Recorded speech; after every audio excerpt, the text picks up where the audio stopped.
blessing before Torah. A blessing before Torah study. Baruch atah Adonai Eloheinu melech haolam asher kidshanu b'mitzvotzav v'tzivanu la'asok b'divrei Torah. Blessed are you, Adonai, our God, ruler of the universe, who makes us holy with mitzvot and commands us to engage in words of Torah.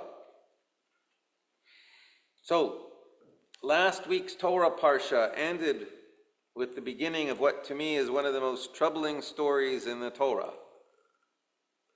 This week's Parsha, Parshat Pinchas, starting in Numbers chapter 25, begins with the conclusion of the story, which only makes the account harder to understand.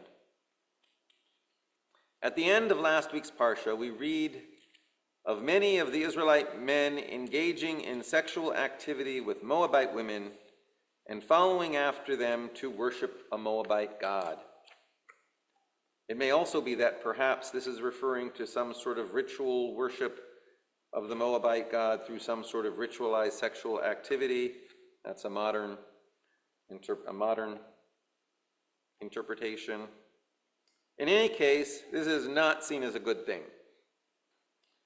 We read, God said to Moses, "Take all the ringleaders and have them publicly hanged or impaled before the Lord, so that the Lord's anger may turn away from Israel." And as they begin to do so, it continues, one of the Israelites came and brought a Midianite woman over to his companions in the sight of Moses and of the whole Israelite community, who were weeping at the entrance to the tent of meeting. When Pinchas, son of Eleazar, son of Aaron the priest, saw this, he left the assembly, and taking a spear in his hand, he followed the Israelite into the chamber and ran both the man and the woman together through with the spear. The text continues saying, "And the plague upon the children of Israel ceased.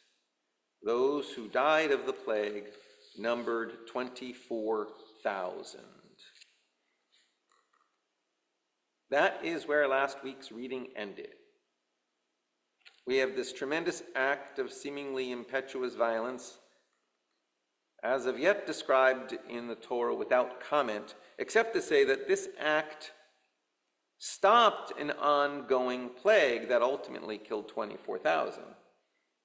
So is this violence seen as a good thing because it ended a plague in which many more might have died?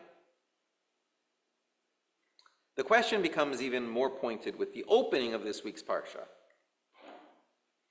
The Lord spoke to Moses saying, "Pinchas, the son of Eleazar, son of Aaron the priest, has turned back my anger from the children of Israel by displaying among them his passion or zeal or jealousy." It's the same word that's used when it says God is a jealous God or God is a zealous God. It's that same idea. So Pinchas has turned back my wrath from the children of Israel by displaying among them his passion or zeal for me, so that I did not wipe out the children of Israel in my passion or zeal or jealousy. Say therefore, I grant him my covenant of Shalom. Sometimes it's translated friendship, but peace. Shalom. It shall be for him and his descendant after him a pact of priesthood for all time, probably his descendants after him, a pact of priesthood for all time, because he took impassioned or zealous action for his God, so making atonement for the children of Israel. Somehow, for some reason, Pinchas is rewarded for this act. I note, however, that in the tradition that teaches how the Torah scroll itself is to be written, the word shalom, peace, in the phrase, my covenant of peace, briti shalom, is written in an incomplete way. The vav is bisected. The vav is broken.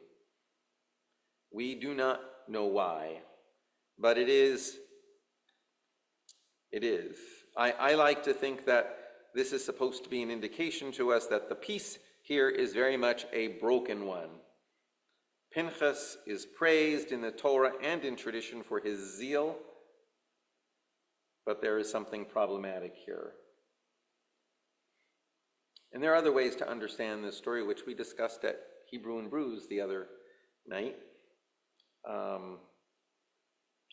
But for me, part of the issue, a problem raised here, is the problem of religious violence. Religious violence. I take the broken vav as a warning in general not to attempt to apply biblical words literally in this case, or in any case, certainly, that involves violence without deep, deep contemplation. First of all, we do not always know what a verse means. Secondly, every religious teaching needs to be applied with humility, and violence is the ultimate act of arrogance. In the Talmud, Masechet Sanhedrin, page 34, side A, that's how it's cited. Page 34, side A, we read, "The school of Rabbi Ishmael taught," it says in Jeremiah, "Is not my word like fire, says the Lord, and like a hammer that breaks the rock in pieces? As a hammer hits a stone and breaks into many sparks, so do many explanations emerge from one verse." As a hammer hits a stone and breaks into many sparks, so do many explanations emerge from one verse. Rabbi Zalman Schachter Shalomi, the late Rabbi Zalman Schachter Shalomi, Zichrona Livracha, a teacher of mine and the founder of the renewal movement in Judaism, taught that difficult texts are put into the Torah for us to treat like anvils. When you strike them with a hammer, sparks emerge, which themselves can be Torah in our day. As I often explain, the Bible for us is not the last word. It is the first word. It is a foundation for the life of our people and a source of spiritual principles from which we build a house of life. And when you look at a foundation of a house, all you see is the floor plan of the basement. You do not see how many other floors the house has, what those floor plans are on those floors, how high the ceilings are, what colors the walls are, what curtains are on the window, or how the house is furnished. From reading the Bible, which is reviewing the foundation, you get no idea of what is the experience of being in the house of Israel. This is why I always wince when a non-Jew tells me, "Yes, I understand something about Judaism. I read the Old Testament all the time." These two statements just do not equate. We do not live the words of our oldest sacred texts literally. We derive meaning from them and live according to that meaning. As another midrash says, God gave us wheat with which to make bread, flax, which is a form of reeds, with which to make linen, and scripture with which to make meaning. You can choose to chew raw kernels, wear raw reeds, and live by unreflected words, but then you are not using the mind and skills that God gave us as well. The text that closes last week's Parsha and opens this week's Parsha raises the question of religious violence. Is violence for religious purposes kosher? And if so, in what circumstances? Looking towards the Torah for principles to guide us, life itself, and human life especially, is of the highest value. As a corollary, so is human dignity. Adam, humanity, human beings, are created in the image of God, we read in Genesis. You cannot have an image of greater value than that. Violence would be acceptable, perhaps, if it were needed then to protect life itself, human life itself, or to protect something equally in the image of God, perhaps. I'm not ready or qualified tonight to begin to parse all that out. The late chief rabbi of Great Britain, Rabbi Jonathan Sacks, Rabbi Lord, or Lord Rabbi, he was knighted by the Queen and was much made of the fact that now Rabbi Jonathan Sacks was Lord. But, and I don't know the etiquette, if it should be Lord Rabbi or Rabbi Lord, but in any case, he wrote an entire book on this topic titled Not in God's Name, Confronting Religious Violence. He wrote many books. They're all worth reading. Not in God's Name, Confronting Religious Violence. Rabbi Sacks writes about the problem of violence for the maintenance of identity, about extreme black and white thinking, about what he calls altruistic evil, doing evil things with the idea you are acting for a greater good. All these are problems. He identifies all these as problems. And then he writes, yes, there are hard texts. There are passages in the sacred scriptures of each of the Abrahamic monotheisms, which, interpreted literally, can lead to hatred, cruelty, and war. But Judaism, Christianity, and Islam all contain interpretive traditions that in the past have read them in the larger context of coexistence, respect for difference, and pursuit of peace, and can do so today. Fundamentalism, content without context, and application without interpretation is not faith, but an aberration of faith. It is appropriate in a couple ways that we read of this issue today, and so that we read Parshat Pinchas today. More than a couple ways, but I will mention two. First, this past Tuesday was the fast of the 17th of Tammuz, the anniversary on the Jewish calendar of the breaching of the walls of Jerusalem by the Babylonians in 586 BCE. This is the beginning of the 3 weeks, a 3-week period on our Jewish calendar that culminates with the 9th of Av, the anniversary of the destruction of the temple in Jerusalem. This destruction, both of the destructions, 586 BCE and 70 CE, were accompanied by physical destruction and death, physical exile, and spiritual exile. This entire 3-week period has come to be on the Jewish calendar a time for in-depth examination of the problem of brokenness and human evil in the world.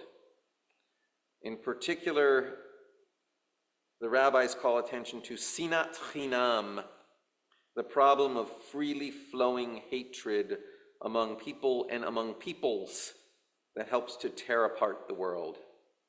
There are so many conflicts today rooted in sinat chinam, freely flowing hatred, not least of which is the conflict playing out in Israel and Gaza right now. These 3 weeks, this 3-week period, is the most mournful period of the year, and perhaps the most important of all for all peoples engaged, who happen to be engaged in religious life. Which is not to say that we can abandon religious life. All human beings, in some way, are religious. It is part of who we are as meaning-seeking creatures. We will find or make meaning for ourselves. The moral question is, how will we live out that meaning, constructively or destructively? We have religious traditions that can help us parse through those questions, because those traditions come down to us through generations of teachers who have asked the same or similar questions. Those traditions are not perfect because they pass through human hands, but we cannot afford to abandon these traditions to those who would preach and carry out acts of hatred with them. Not only because others committed to their own potentially spiteful agendas will adopt and adapt them for their use, but also we will inevitably find that we have reinvented some other system of meaning for ourselves, possibly without the guidance of the best that our traditions have to offer.